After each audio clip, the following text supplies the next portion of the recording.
Hello बच्चों। देखो, आज का मेन टॉपिक शुरू करने से पहले मैं आपको एक स्टोरी सुनाने जा रहा हूँ। इस स्टोरी को अगर आप याद रखोगे तो आप कभी भी रेजिस्टिविटी और रेजिस्टेंस के बीच में कंफ्यूज नहीं होगे। तो ये स्टोरी क्या है? ये स्टोरी है शर्मा फैमिली की स्टोरी।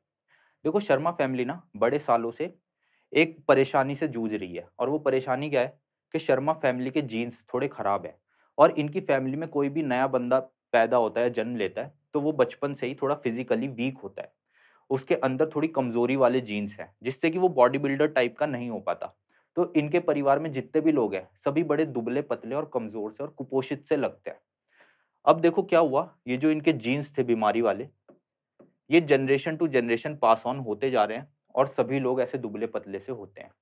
अब इनकी जो लेटेस्ट जनरेशन है, उसमें एक बंदा है जिसका नाम है सोनू शर्मा। और सोनू शर्मा क्या है, इसका बचपन से सपना था, ये आर्नोल्ड वगैरह और जॉन सीना वगैरह का फैन था। तो ये सोचता था मैं भी अच्छी बॉडी-वॉडी बनाऊँगा। लेकिन फिर इसने देखा, यार हमारी फैमिली के तो जीन्स ही बड़े खराब हैं।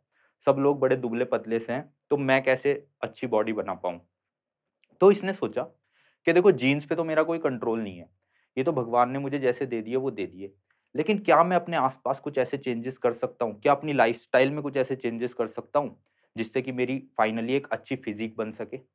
तो सोनू शर्मा ने भी वही किया जो आजकल हर बंदा करता है। सोनू शर्मा ने जिम जॉइन किया, और जिम के साथ-साथ सोनू शर्मा ने क्या किया? हेल्दी डाइट लेना शुरू किया। और एज़ अ रिज़ल्ट क्या हुआ? थोड़े टाइम में सोनू शर्मा ने देखा कि उसकी बॉडी पहले से बेटर हो गई है। अब सोनू शर्मा पहले से ज़्यादा हेल्दी हो गया है, और उसको मसल्स भी आ गई हैं। तो सोनू शर्मा की ये जो मोटिवेटिंग जर्नी थी, इसको हमें थोड़ा ध्यान में रखना है। और इस मोटिवेटिंग कहानी को ध्यान में रखते हुए हम अपना टॉपिक शुरू करते हैं, जो कि है रेजिस्टिविटी और रेजिस्टेंस। देखो, रेजिस्टिविटी और रेजिस्टेंस दोनों ही वर्ड में एक वर्ड कॉमन है, जो क्या है? रेजिस्ट। और रेजिस्ट का हिंदी में जो सीधा-साधा सा मतलब होता है, वो होता है रुकावट। यानी कि किसी न किसी चीज़ के मोशन में कुछ रुकावट पैदा होने वाली है। और वो चीज़ क्या है? जो हमारी रेजिस्टिविटी की डेफिनिशन है, वो हमें बोलती है, अगर कोई आप मटेरियल देखते हो, उस मटेरियल के अंदर जो इलेक्ट्रॉन्स का फ्लो है, उस फ्लो में कितनी रुकावट उसे मिलने वाली है इलेक्ट्रॉन को, या इलेक्ट्रॉन को उस मटेरियल के अंदर भागने-दौड़ने में कितनी परेशानी होगी, इसी चीज़ को हम रेजिस्टिविटी बोलते हैं।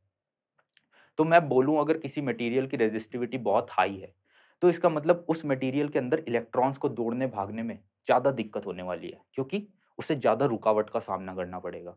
अगर किसी मटेरियल की रेजिस्टिविटी बहुत कम है, तो इसका मतलब उसके अंदर इलेक्ट्रॉन्स मस्ती से झूमते हुए इधर-उधर दौड़-भाग कर सकता है। तो ये बेसिकली आपका आइडिया है रेजिस्टिविटी का। और रेजिस्टिविटी क्या है? ये एक कांस्टेंट वैल्यू है। हर बंदा अपनी रेजिस्टिविटी इस दुनिया में लेकर आया हुआ है। वो कभी भी चेंज नहीं होती। अगर मैं आपको बोलूँ, कोई मटेरियल है जैसे प्लास्टिक है, मेरे हाथ में ये जो पेन है, ये प्लास्टिक का पेन है। इसी तरीके से यहाँ पे एक रिमोट रखा है, ये भी प्लास्टिक का है। तो दोनों की रेजिस्टिविटी सेम ही होगी, क्योंकि दोनों प्लास्टिक मटेरियल से बने हैं। इसी तरह इस दुनिया में प्लास्टिक का कोई भी सामान बना होगा, उसकी लेंथ कितनी भी हो, वो कितना भी मोटा हो, कितना भी चौड़ा हो, अगर वो प्लास्टिक से बना है, तो उसकी रेजिस्टिविटी सेम ही होने वाली है।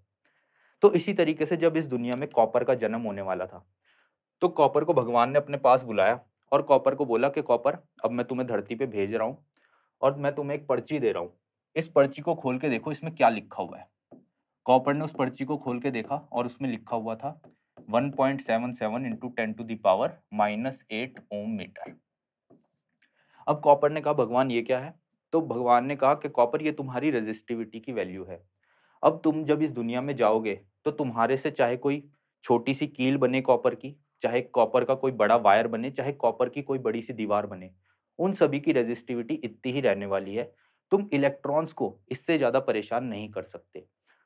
क्योंकि तुम देखो, ये जो वैल्यू है 10 टू द पावर -8, यानी कि ये वैल्यू बहुत कम है।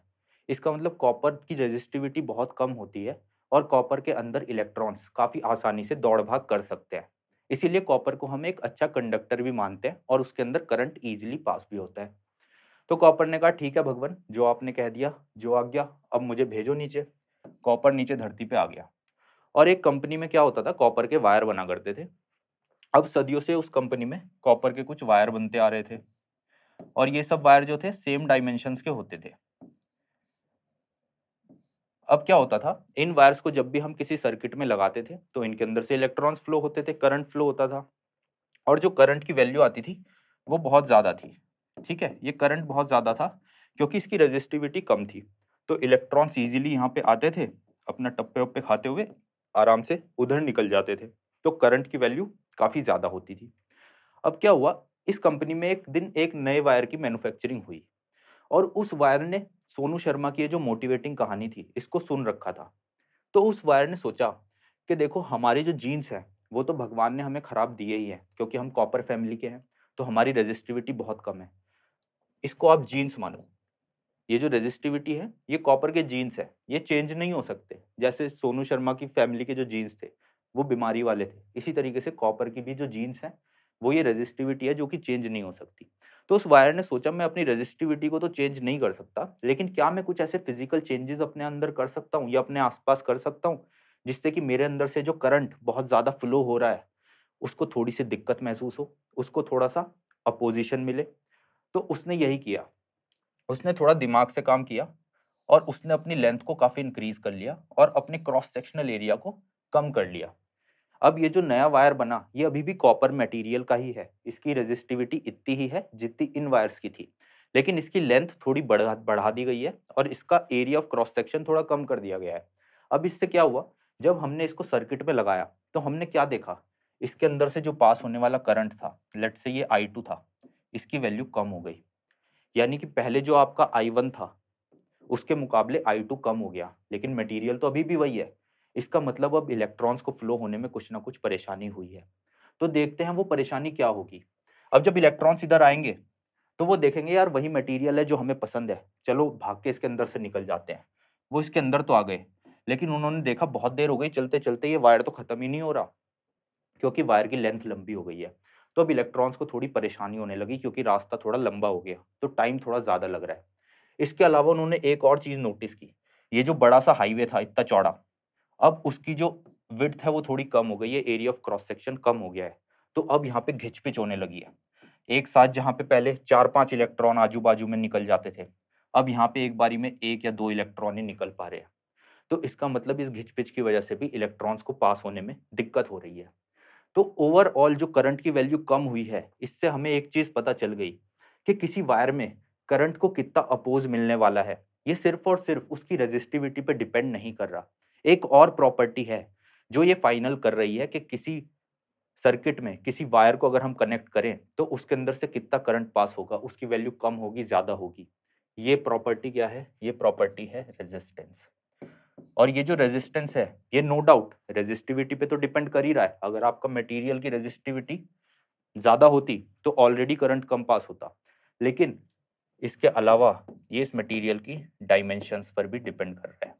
अगर आप लेंथ को बढ़ा रहे हो, एरिया को कम कर रहे हो, तो आपका रेजिस्टेंस बढ़ रहा है और आपका करंट कम हो रहा है। तो ये था आपका बेसिक डिफरेंस रेजिस्टेंस और रेजिस्टिविटी के बीच में। रेजिस्टिविटी वो जीन्स हैं मटेरियल के जो वो अपने साथ ही लेकर पैदा होता है। उसमें कभी भी कोई चेंज नहीं हो सकता। लेकिन रेजिस्टेंस क्या है? रेजिस्टेंस है आपके मटेरियल का फाइनल रिजल्ट आपको क्या मिल रहा है। फाइनली उस मटेरियल में कितना करंट पास हुआ, उस करंट को पास होने में कितनी दिक्कत महसूस हुई। ये जो फाइनल रिजल्ट है, ये सोनू शर्मा की वो फाइनल हेल्थ है जो उसने अटेन की थी। वही है आपका resistance. So I hope you understood this concept. Good luck. If you like the video and want to learn more, so click on the given link and download the app now. And don't forget to like, share and subscribe.